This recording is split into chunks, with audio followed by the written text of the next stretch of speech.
स्वागत है। आज हम रोंडा बर्न की किताब द सीक्रेट के कुछ चुनिंदा लेकिन हाँ बेहद प्रभावशाली अंशों पर एक गहरी नजर डालने वाले हैं। नमस्कार। ये अंश मुख्य रूप से आकर्षण के नियम या जिसे अंग्रेजी में लॉ ऑफ अट्रैक्शन कहते हैं, उसी के आसपास है। हाँ बिल्कुल, ये एक ऐसा टॉपिक है जिसने दुनिया भर में काफी उत्सुकता जगाई है और बहस भी हुई है काफी। सही कहा, इसकी पहुंच तो काफी रही है।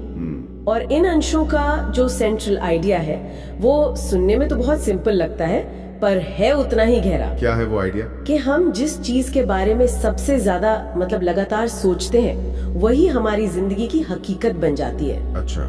जैसा कि स्रोत में साफ कहा गया है, you attract what you think about most. मतलब हमारा ध्यान जिस पर सबसे ज्यादा टिका है हम उसी को अपनी ओर खींचते हैं। ये अपने आप में एक बहुत बड़ा दावा है ना? इसका मतलब तो ये हुआ कि हमारे विचारों में सिर्फ सोचने की ताकत नहीं है, बल्कि एक तरह की क्या कहते हैं रचनात्मक शक्ति है, बाहरी दुनिया को बदलने वाली। हाँ, स्रोत इसी पॉसिबिलिटी पर जोर देता है। ओके। तो आज हमारी कोशिश यही रहेगी कि इन विचारों को परत दर परत खोलकर समझें। स्रोत के मुताबिक ये नियम आखिर काम कैसे करता है और सबसे जरूरी इन अंशों के अनुसार इसे अपनी जिंदगी में पॉजिटिव बदलाव लाने के लिए कैसे इस्तेमाल किया जा सकता है। चलिए जरा खोलते हैं इस दिलचस्प कॉन्सेप्ट को। जरूर जरूर, देखते हैं कि ये अंश हमें इस नियम के बारे में क्या सिखाते हैं और इसे समझाया कैसे गया है। तो सबसे पहले तो यही बेसिक आइडिया कि हमारी हर सोच, चाहे वो छोटी हो या बड़ी, हमारे जीवन के अनुभवों को शेप देती है।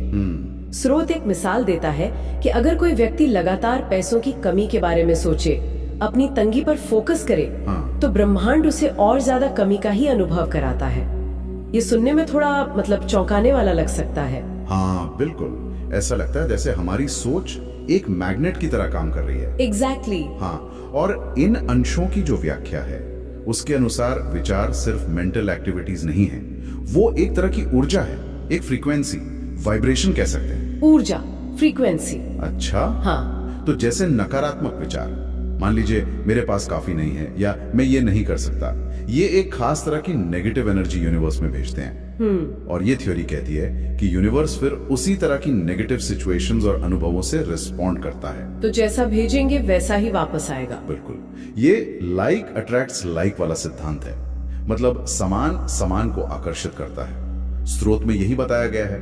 तो ये सिर्फ अच्छा सोचने या पॉजिटिव रहने से कुछ ज्यादा गहरी बात हुई। हाँ। स्रोत इस बात पर कैसे जोर देता है कि ये एक एक्टिव प्रोसेस है, सिर्फ कोई पैसिव इच्छा नहीं।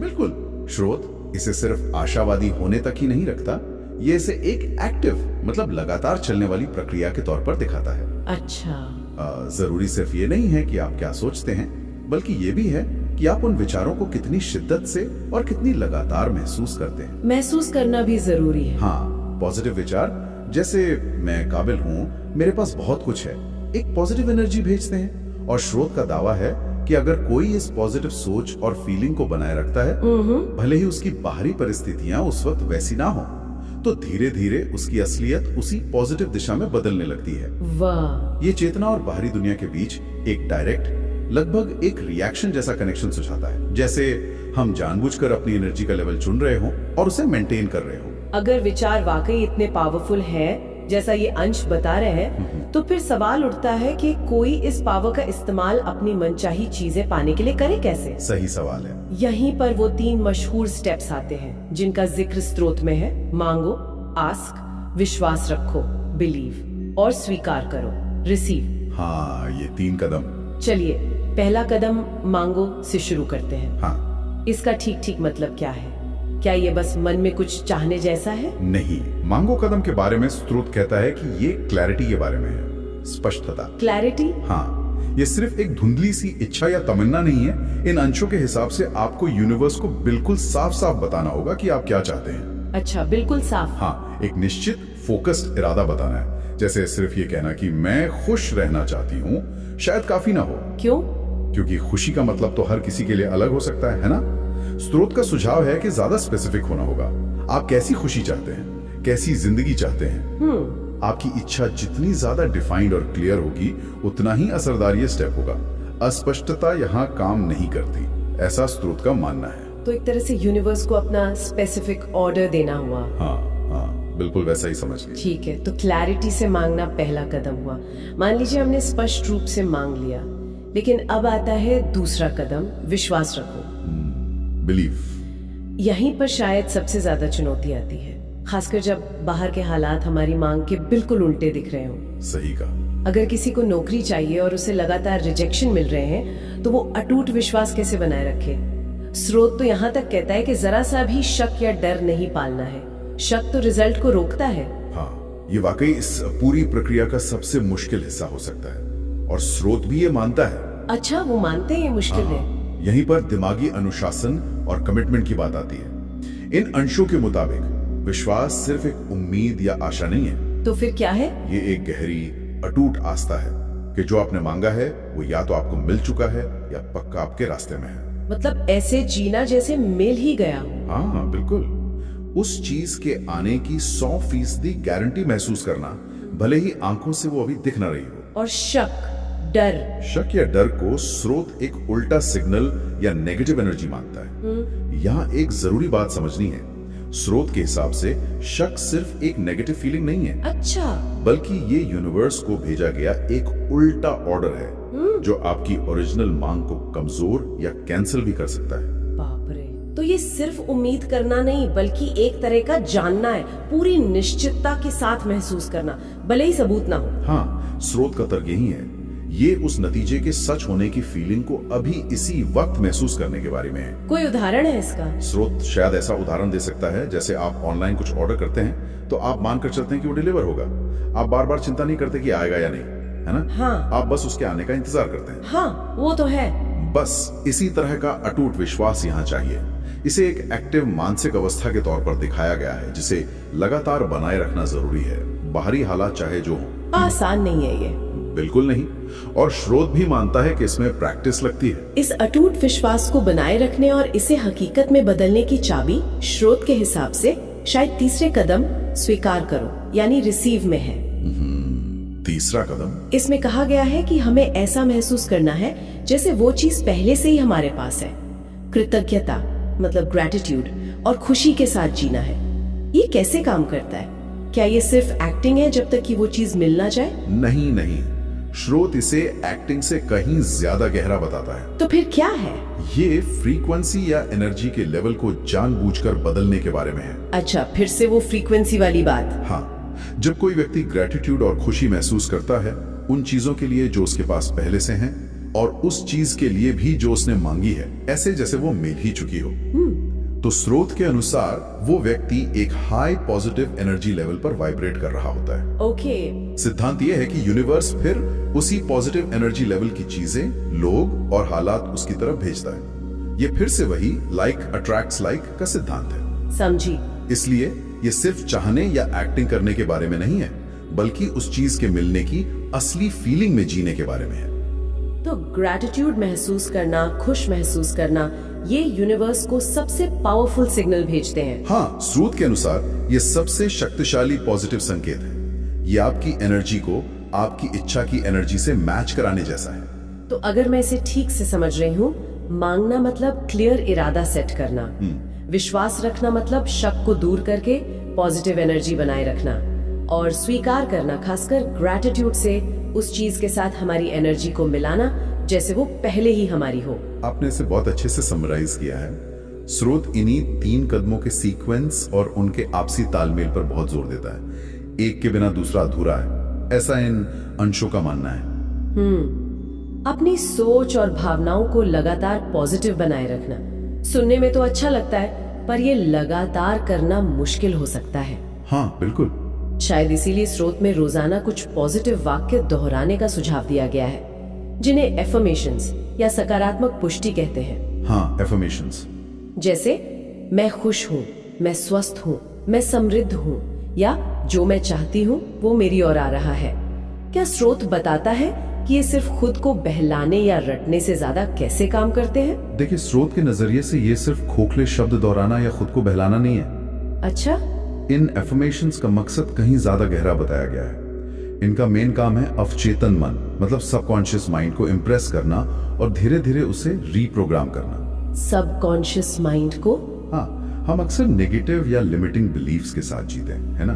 जो हमारे सबकॉन्शियस में गहरे बैठे होते हैं। हाँ, ये तो होता है। जब आप बार बार पॉजिटिव बातें दोहराते हैं, खासकर फीलिंग के साथ, तो आप धीरे धीरे उन पुरानी मान्यताओं को चैलेंज करते हैं और उन्हें नई एम्पावर करने वाली मान्यताओं से बदलना शुरू करते हैं। अच्छा, पुरानी सोच को बदलना। बिल्कुल।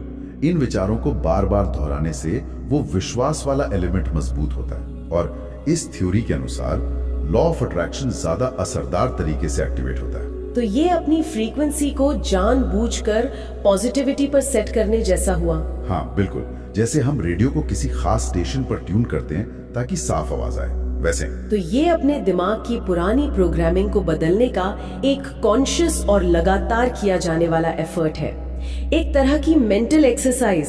हाँ श्रोत इसे विचारों को कंट्रोल करने और उन्हें अपनी इच्छाओं के हिसाब से ढालने का एक इम्पोर्टेंट टूल मानता है। ये आपको लगातार याद दिलाता है कि आप क्या अट्रैक्ट करना चाहते हैं, बजाय इसके कि आप किस चीज से डरते हैं या आपके पास क्या नहीं है। ध्यान को कमी से हटाकर प्रचुरता पर लाना। एग्जैक्टली। तो इन सब बातों को मिला के देखें तो इन अंशों का सार या निचोड़ क्या निकलता है। ऐसा लगता है कि श्रोत का सबसे बड़ा मैसेज यही है कि हम दर्शक नहीं बल्कि अपनी जिंदगी की कहानी के लेखक हैं, निर्माता हैं, क्रिएटर्स। बिल्कुल। हमारी सोच, हमारी भावनाएं और हमारा नजरिया मिलकर हमारी हकीकत बनाते हैं।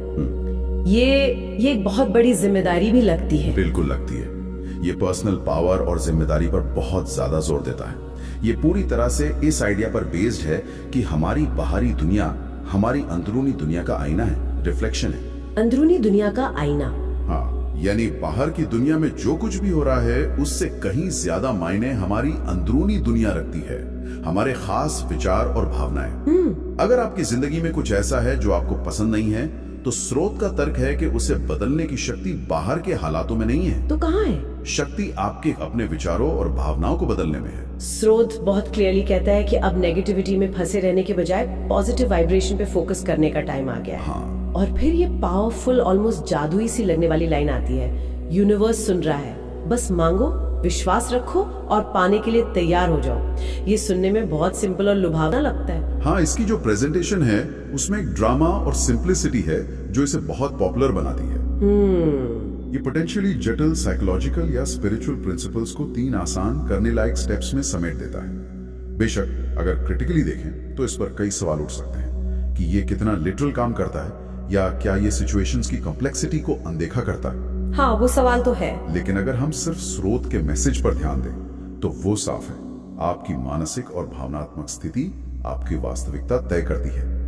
ये एक गहरा आशावादी संदेश है जो इंसान को अपने परिस्थितियों का शिकार महसूस करने के बजाय उनका कंट्रोलर बनने के लिए इंस्पायर करता है। ये निश्चित रूप से उस ट्रेडिशनल सोच से काफी अलग है जहां हम अक्सर अपनी सक्सेस या फेलियर के लिए बाहरी फैक्टर्स को जिम्मेदार ठहराते हैं, किस्मत, हालात, दूसरे लोग। सही कहा। ये पूरी तरह से इंटरनल लोकस ऑफ कंट्रोल के आइडिया पर बेस्ड है। ये कहता है कि असली पावर और कंट्रोल बाहर नहीं बल्कि हमारे अंदर है, हमारे मन में। तो ये थी रोंडा बर्न की किताब द सीक्रेट के कुछ महत्वपूर्ण अंशों पर आधारित हमारी आज की चर्चा। ये विचार कि हमारी सोच में हमारी दुनिया बनाने की शक्ति है, निश्चित रूप से बहुत पावरफुल है और गहराई से सोचने पर मजबूर करता है। हाँ, ये विचार मन की शक्ति, चेतना की प्रकृति और रियलिटी का जो ताना बाना है उसके बारे में कई बुनियादी और गहरे सवाल उठाता है।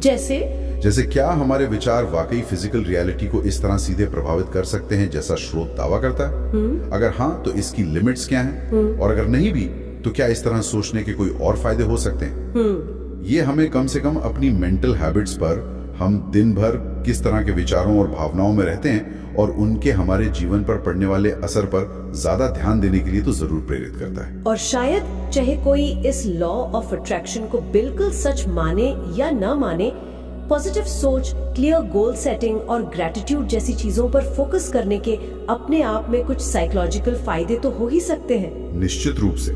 साइकोलॉजी भी मानती है कि ऑप्टिमिज्म, अपने लक्ष्यों के प्रति क्लैरिटी और ग्रेटिट्यूड की रेगुलर प्रैक्टिस, ये सब मेंटल हेल्थ, रेजिलियंस और जीवन में सेटिस्फैक्शन से जुड़े हुए हैं। अच्छा। भले ही आकर्षण के नियम का मैकेनिज्म ठीक वैसा न हो जैसा स्रोत बताता है, इन मेंटल प्रैक्टिसेस का महत्व अपनी जगह बना रहता है। तो आज की इस चर्चा से हम सबके सोचने के लिए एक आखिरी विचार छोड़ जाते हैं। अगर हमारे विचारों में वास्तव में हमारी वास्तविकता को आकार देने की इतनी शक्ति है, जैसा कि ये अंश दावा करते हैं, तो हम हर पल जाने अनजाने किस तरह के विचारों को चुन रहे हैं और इस चुनाव से हम अपने लिए और अपने आसपास के लोगों के लिए किस तरह की दुनिया बना रहे हैं, इस पर जरूर गौर कीजिएगा। ये वाकई एक महत्वपूर्ण सवाल है। अपनी अंदरूनी दुनिया, अपने विचारों और भावनाओं के प्रति ज्यादा जागरूक होना शायद इस पूरी चर्चा का सबसे प्रैक्टिकल और महत्वपूर्ण टेकअवे हो सकता है, चाहे हम सीक्रेट के सिद्धांत से सहमत हों या नहीं।